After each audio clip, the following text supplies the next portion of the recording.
What is up, my beautiful viewers? Today, I thought I would talk to you about a pretty cool mini game that's had a bit of a grip on me recently, and that is Last Man Standing. Now, usually, I'm not much of a PvPer, but this thing offers me a chance to get in a little practice with absolutely zero risk, so you know I gotta take it. Plus, it's a social game, and you get to make a lot of cool friends along the way.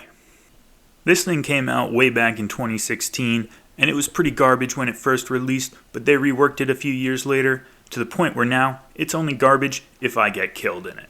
And you're going to find a few different types of people here, mainly PKers who are too big of pussies to risk any real money. That's me, as I mentioned earlier. Some people just practicing, trying to be a little less terrible, get better at the game. For some reason, there's a lot of Ultimate Iron Men here. The reward shop is pretty cool, so we'll touch on that. I assume that's why they're here, but I don't know for sure. I'm not nearly enough of a psychopath to know anything about that game mode. And of course, you can't talk about LMS without talking about the bots. Now, opinion is pretty split on these bots, and some of them are really good at PKing. They have basically insta prayers, crush you. It's kind of hard to tell who's a real player and who's a bot, but fortunately, through my time playing this game, I've devised a foolproof system. So we'll touch on how to spot a real player from a bot, but first let's just go through the minigame as a whole, how it works, and what you're going to expect to get into.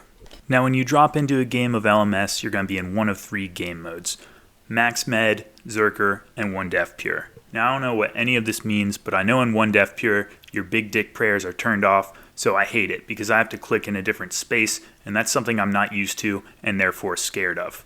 After about 12 seconds, you're going to pot up, you're going to get into your fight, make sure that you're clicking wildly and changing your prayers with no plan whatsoever. My philosophy is, if I have no idea what I'm doing, then the other guy definitely has no idea what I'm doing. So just keep at that. Hopefully you'll win the fight based on whether or not it's total bullshit. You'll either get the kill or you'll get killed.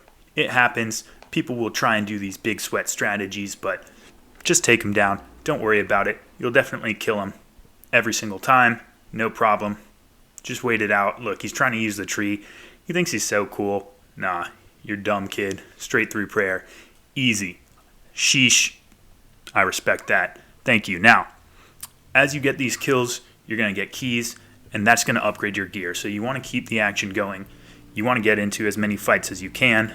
Basically, that means that after your first kill, you're going to spend about 5 to 7 minutes searching the map endlessly for another fight, but you'll never be able to find one because all of the bots that won their first fight are now hiding and looking for placement. So basically just strap in, run around, hope for the best.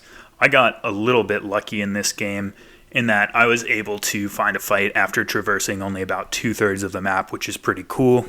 Now I'm locked into my second fight. This is usually where things are going to go off the rails, but give it your best shot because if you want any hope at winning, you are going to need that gear upgrade, so go ahead and pick a fight with someone who's probably better than you. Why not? Sometimes they do end up sucking, like this guy. See, I managed to take him down after a little while. I think what really helped me here was I threw him a curveball by double DDSing him through the melee prayer. He really wasn't expecting that. Gave me the edge. Managed to get a freeze on him, and this is pretty key. Make sure that you walk under your opponent, even if it doesn't really benefit you, because it will piss them off, and that's fun. Just walk under. If you feel like eating, do it. If you don't, whatever. Just extend the fight. They'll get mad. It's great. And then just happen to throw on your rapier and hit them twice for double max hits. Get the kill. Easy. Happens every time. On to the next one. And as we look for the next fight, you'll notice that we've miraculously found ourselves in the top 10. And this is the point where, regardless of how many kills I have and how good my gear is, I tend to abandon hope because everyone who's left at this point knows what they're doing, and I'm pretty much just terrified, waiting to find the next guy. And that is exactly what happens as we cross this river. We manage to run into a guy with an armadillo crossbow, and Carol's much better gear than me, but hey, we're in it now. You got to give it your best effort and see if you can still manage to take them down. So that's what we're going to do. We're going to go down fighting. Of course, he smacks out the 50. This is basically what you can expect from every game of LMS. Do decently well, place nicely, and then get annihilated in the end. My only solace in this fight was knowing that this guy was indeed a bot. And so now that we've seen a game from start to finish, let's delve into that, my methodology for telling how to tell if you're fighting a real player or a bot. Kick it off with fight number 1 over here. Now I get ready to ice barrage my opponent off the rip. Of course, he's slow to put up his prayers. I gear switch super quick, way ahead of him in every regard. All he's doing is shooting me with a crossbow. He doesn't pray at all. I can go in for the DDS finish. Now we can tell that this is clearly a real player because my superior skill is able to bring him down, and his reaction time was just garbage. Absolutely no doubt in my mind, that was not a bot, that was a real guy, and that's how I know I'm good at PKing.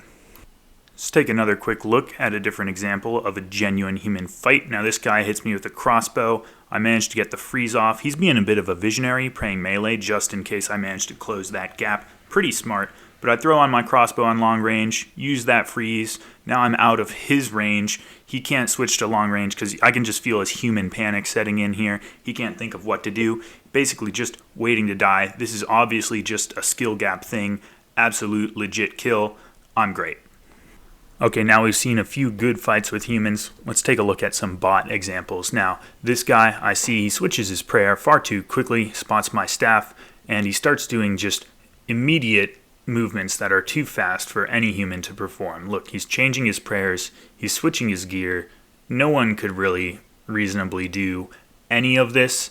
Switches to his staff, gets a freeze on me, and then look at the strat he starts to employ here. Literally, no, you can't make this stuff up. This is easily a robot. Throwing on his DDS, starts to walk under after he gets a freeze on me. Absolutely wild. Impossible for this to be real. You know, that's a bot. It's a bot if I've ever seen one. No question about it. Only chance it could not be a bot is if I did manage to kill it. But unfortunately, this machine got the better of me. You probably get the idea by this point, but just for good measure, one more bot fight. Now this one is very advanced. It actually talks, which may throw you off and make you think that it's a person, but you can tell from the way this fight goes. He GLs me, we get into it, and it's just annihilation here. He's using different styles, getting absolute max hits on me, even when I'm praying. Throws on his staff, brings me down way too quick. Impossible for that to have been a real person. I don't care that he said GF and GL. There's just no way. So now you know the basics of how the game works and how to know the nature of your opponent. We of course can't finish this video without talking about the rewards. Now these are popular with mains because you can sell a lot of these for some pretty good money, and they're of course popular with Iron Man and collection loggers because there's just a crap ton of slots here. Now if you want to green log everything buyable, you're going to need a total of 4,130 points. That's going to give you things like all of the bow paints, special attack recolors, Swift Blade, Guthix icon, Dead Man outfit, you name it. There's a lot. Now you could lower that number by selling things back to the shop, but I really wouldn't bother, and that is because you also need the Victor's Cape. Now in order to get this green logged, you're going to need to win 1,000 games. You're going to have 4,130 points by then. My win rate, and I'm a pretty damn good PKer, is 1 out of 160. So if we apply that, green logging all of this would take me, let's call it about 15,000 hours. That's good value. But beyond the rewards, the title of this video is asking an important question. Is LMS fun? And the answer is about 1 out of 160 times. Yes, if I win, it's great. But you know what? That's better than, say, the drop rate of a whip. So I'd say that's pretty solid. I'd give LMS an 8 out of 10 overall. And that's my final rating. Now, if you want to pick up some pointers and get a little bit better at PKing, well, really I'd recommend you watch someone else. But if you want to have a good time, a little bit of fun, I am going to be streaming some LMS this week. I'm going to aim for Wednesday and Thursday night. Maybe Sunday as well. I schedule those ahead of time on my channel, so if you want to drop in and say hi, please do. Other than that, I hope you did enjoy the video, and I will see you in the next one.